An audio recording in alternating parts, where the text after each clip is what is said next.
उनके 16 के 16 को वोट करना आता है, हमारे 8 को वोट ही नहीं करना आता। हालांकि उनकी पहली वोटिंग नहीं थी ये, पिछली बार 2 रिजेक्ट हुई थी, इसका मतलब 6 भूल गए वोट करना 2000 इस साल, कि उनको पता ही नहीं कि वोट कैसे किया जाता है। ये लोकतंत्र की लूट हुई आज। और कौन है ये? अनिल मसीह, ये बीजेपी के मिनॉरिटी विंग के हेड है, अपने ऑफिस बियर को प्रिजाइडिंग अफसर बनाया।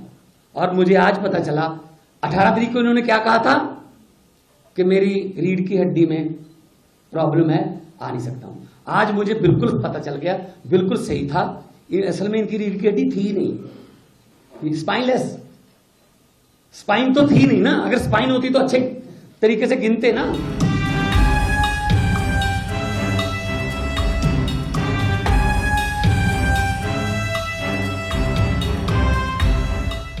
तो 36 वोट पड़ने थे, 36 में 16 इनके थे, 20 हमारे थे, 16 इनके पड़ गए, 16 इनके पक्ष में पड़े। 20 में से 8 वोट जो हमारे थे वो 8 वोट इन्होंने कैंसिल कर दिए, इनवैलिड डिक्लेयर कर दिए।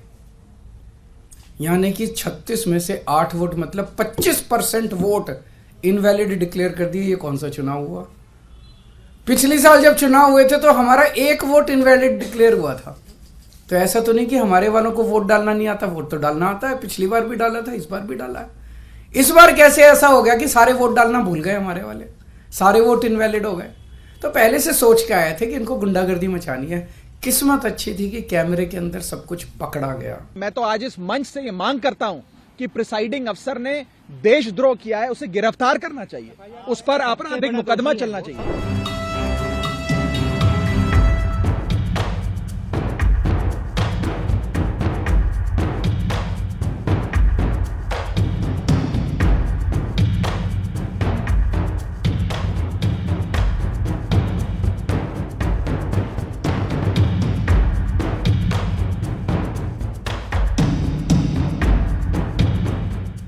मैंने नीतीश जी से साफ कह दिया कि देखिए, आपको जाति जनगणना बिहार में करनी पड़ेगी, हम आपको छूट नहीं देंगे। और आरजेडी ने, हमने यह काम नीतीश जी पर दबाव डाल के किया। अब क्या हुआ? अब दूसरे साइड से प्रेशर आया।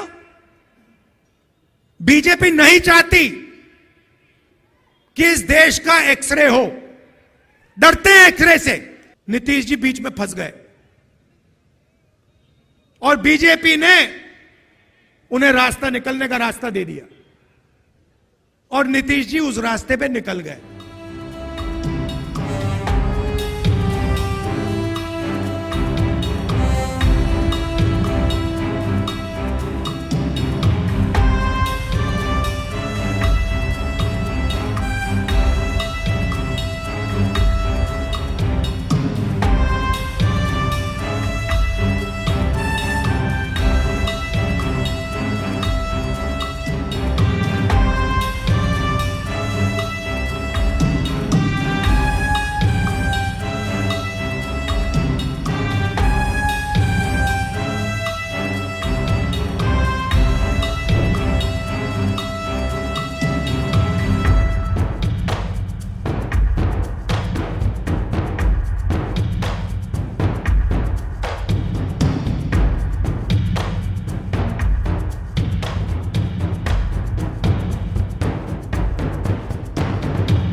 डराना, धमकाना, उसकी दोस्ती अगर नहीं छोड़ेंगे फिर हम देख लेंगे। डर के कोई दोस्ती छोड़ रहा है, कोई पार्टी छोड़ रहा है, कोई गठबंधन छोड़ रहा है। अरे इतने डरपोक लोग अगर रहे तो क्या यह मुल्क बचेगा? क्या यह संविधान बचेगा? क्या यह डेमोक्रेसी बचेगी? इसीलिए ये आखिरी चांस है आपको वोट देने का। इसके बाद कोई वोट नहीं देगा क्योंकि ये पुतिन, रशियन पुतिन का जो प्रेसिडेंट इलेक्शन होता ना, वैसा ही होते चले जाएंगे। ध्यान में आ रहा है आपको? इसके बाद नो चुनाव। Whatever Sri Kharge ji is saying, it is real meaning is that those dynastic politics under the garb of democracy, which is continuing, which has been totally discarded by voter in the last election, now seems towards an eclipse